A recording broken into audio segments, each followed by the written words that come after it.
guys. And I have a cousin, Debbie Chitiz, who's here with her friends and that. They are here. Debbie, unfortunately, her son was killed a month into the war. And the two of them are swimming next Sunday around Manhattan. Swimming around Manhattan. This is, so she's going to say a few words about her son, and that's it. Totally unplanned. I'm not good speaking off the cuff, so I'll keep it brief. My name is Debbie Chitiz. I live in Ra'anana, Israel. I'm the mother of 5 children. Yaron, Daniel, Dovi, Yaeli, and Yaroni, the youngest one, was killed a week before his 24th birthday on December the 26th, 2023. Somebody's wearing a Givati shirt.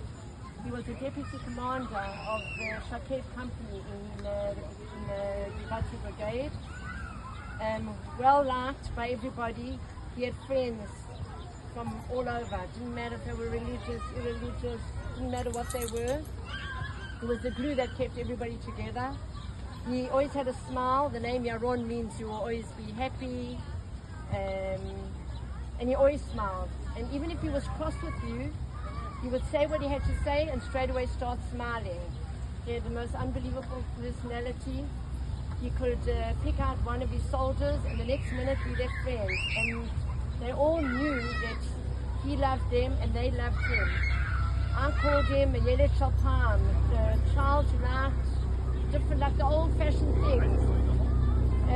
Playing board games, tuning, the hiking in Israel, being with his family, barbecuing was his best. And he was a special person, and we didn't realize how, we knew he was special, but we didn't realize how much. And only after his death becomes apparent how special he was, and how he was well beyond his 23 years.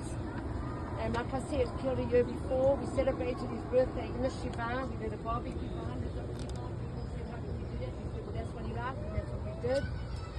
And our motto now, our main aim now is to keep his memory alive.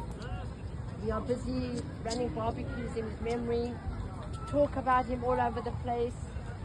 He's on flags. This is, hopefully they will agree to put this flag on the boat next week on the Hudson. If not, Ryan and Hannah will stand off it somewhere. We've also made small ones to put on the boat.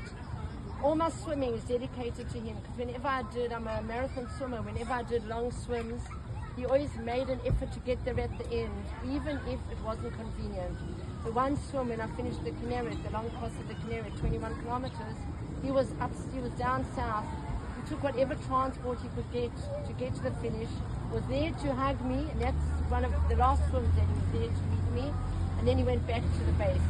He was also in his service. He was still doing his normal service. He hadn't yet started life. He was an officer. He was in the army for almost 4 years, and it was apparent that he was going to sign on for longer, because they saw that he had potential. And he was a commander of soldiers at the officers' course. He taught them how to navigate. That was his forte. I can go on forever and ever and ever. But the most important is that you remember him as Yaron Chitiz from Givati, from Shaked, and to help keep his memory alive together with all the other soldiers in Israel. And to pray that they didn't die in vain. If you want to ask questions, you can.